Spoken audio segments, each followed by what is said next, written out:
Il y a 10 ans, Steve Jobs présente, après des mois de rumeurs et de spéculations, le tout premier iPhone, le 9 janvier 2007. A phone and an internet communicator. An iPod. A phone. Are you getting it? These are not three separate devices. This is one device. And we are calling it iPhone. Rétroactivement appelé iPhone Edge ou iPhone 2G, il est lancé aux États-Unis le 29 juin 2007, avant d'être commercialisé à partir de novembre 2007 au Royaume-Uni et en France, et seulement en juillet 2008 en Suisse. Il est doté d'un GSM quadriband compatible Edge. En France, l'iPhone 2G ou Edge n'était disponible que sur le réseau Orange. Et c'était une révolution. Avant l'iPhone, les smartphones étaient des gadgets pas très élégants composés pour moitié d'un clavier et pour moitié d'un écran. Les sites web ne passaient pas sur les téléphones et les entreprises développaient des versions mobiles pas très robustes de leurs sites. L'iPhone a révolutionné tout cela. Et pourtant, l'expérience que nous avons aujourd'hui sur un smartphone a mis du temps à arriver.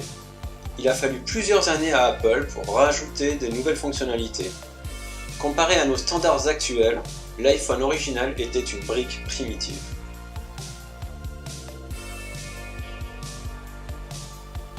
En regardant en arrière, on voit combien de fonctions désormais normales étaient absentes sur le premier iPhone. Il fonctionnait en Edge, soit en 2G, donc pas de 3G, pas de 4G, ce qui était affreusement lent, aussi lent qu'une connexion internet avant l'arrivée du haut débit.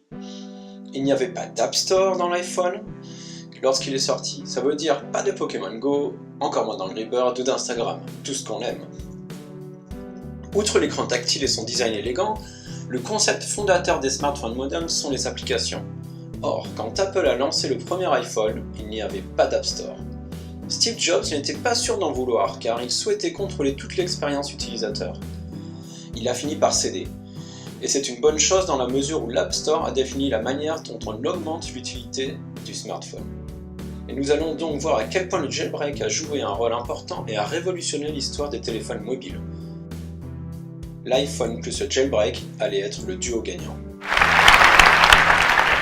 We've been very lucky to have brought a few revolutionary user interfaces to the market. Premier élément frappant, il fallait aimer le fond d'écran noir, car c'était la seule option. Et oui, on ne pouvait pas changer le fond d'écran du premier iPhone. Il était uniquement possible de mettre un fond d'écran sur le lock screen. Mais qui donc passe son temps à regarder son écran de verrouillage?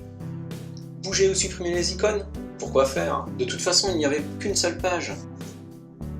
Il était impossible de faire un copier-coller. Apple aura attendu 3 ans avant de l'intégrer à iOS. Il fallait avoir un ordinateur pour configurer le premier iPhone. Et ce n'est que 5 ans plus tard qu'Apple a coupé le cordon. Vous voulez envoyer des textos en mode paysage? C'était impossible sur ce premier iPhone. Pire que ça, envoyer une photo? Impossible de faire ça dans un texto. Imaginez donc que le téléphone le plus avancé du moment ne pouvait pas envoyer ou recevoir de MMS. Incroyable mais vrai. Cela leur aura valu un bon nombre de moqueries. Voici le nouvel iPhone. Et il peut faire des choses assez incroyables. Comme copier un numéro de téléphone. Et le coller dans un message. Ou copier un article. Et le coller dans un email. Ou copier une carte. Et vous avez compris le principe. Le copier-coller sur l'iPhone 3GS. Le dernier iPhone, plus puissant que jamais. Il n'y avait pas de guidage GPS pas à pas dans Google Maps. Non seulement Apple ne le proposait pas, mais il n'a pas autorisé les développeurs d'appli de le faire pendant des années. En gros, Maps ne marchait qu'en Wi-Fi. Peut-être sa fonction première était de retrouver son canapé. De toute façon, il aura fallu attendre 2 ans, soit l'iPhone 3GS, pour qu'une puce GPS soit intégrée au téléphone. L'appareil photo était très sommaire et ne pouvait pas prendre des photos de qualité des iPhones modernes, n'étant que d'une résolution de 2 mégapixels. Pour l'époque, le rendu n'était pas si mauvais. Cependant, même s'il en était techniquement capable, il ne pouvait pas encore faire de vidéo. Évidemment, il n'y avait pas de centre de notification, pas de série, pas de centre de contrôle. Toutes ces nuances et complexités n'ont été rajoutées que tardivement à l'iPhone, et montrent combien de fonctions majeures de l'iPhone sont arrivées depuis 2007. Pour rappel, le modèle de 4 Go coûtait 499 $. Il n'y avait pas de version subventionnée aux États-Unis.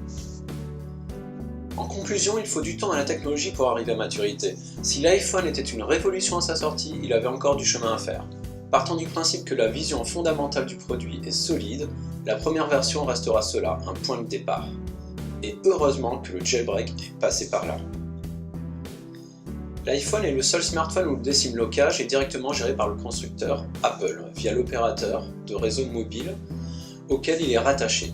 Les opérateurs de réseau mobile disposent en effet d'une application informatique mise à disposition par Apple qui leur permet de débloquer les iPhones ou tout autre appareil de la marque Apple. Cette méthode permet à Apple de conserver le contrôle de ses équipements. Le jailbreak d'iOS, également appelé débridage d'iOS ou déverrouillage ou déplombage, est un processus permettant aux utilisateurs d'appareils tournant sous le système d'exploitation mobile d'Apple iOS, tels que l'iPad, l'iPhone ou l'iPod Touch, d'obtenir un accès complet pour déverrouiller toutes les fonctionnalités du système d'exploitation, éliminant ainsi les restrictions et sécurités posées par Apple. Une fois iOS débridé, ces utilisateurs sont en mesure de télécharger, via des installeurs comme Cydia, des applications, des extensions ou des thèmes qui ne sont pas proposés sur la boutique d'applications officielle d'Apple, l'App Store.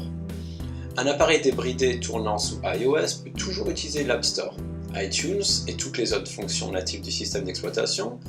Les utilisateurs peuvent par exemple accéder à des contenus payants gratuitement.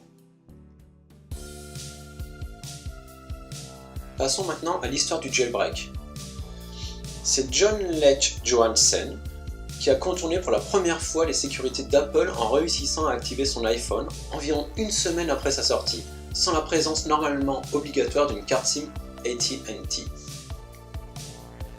Pour rappel, AT&T est un opérateur de réseau mobile comme SFR ou Orange et était le seul à l'époque qui était autorisé à distribuer l'iPhone.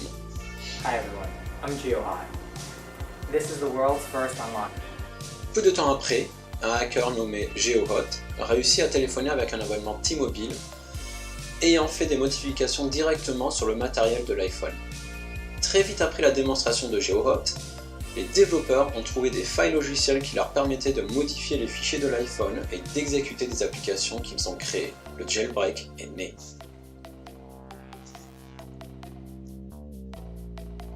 Mais cependant, les premiers outils de personnalisation étaient en ligne de commande, rendant leur accès difficile pour le grand public, jusqu'à la sortie du logiciel iFantastic le 21 juillet 2007, qui permettait de bouger ses icônes, de changer le fond d'écran ou même de sonnerie. En août, le hacker Nullriver sort l'application Installer, le tout premier store qui permet d'installer d'autres applications que celles présentes sur l'iPhone et qui va être remplacé de facto par Cydia, développé par Zurich, et sorti 4 jours avant l'annonce de l'App Store par Apple, soit une année avant sa sortie.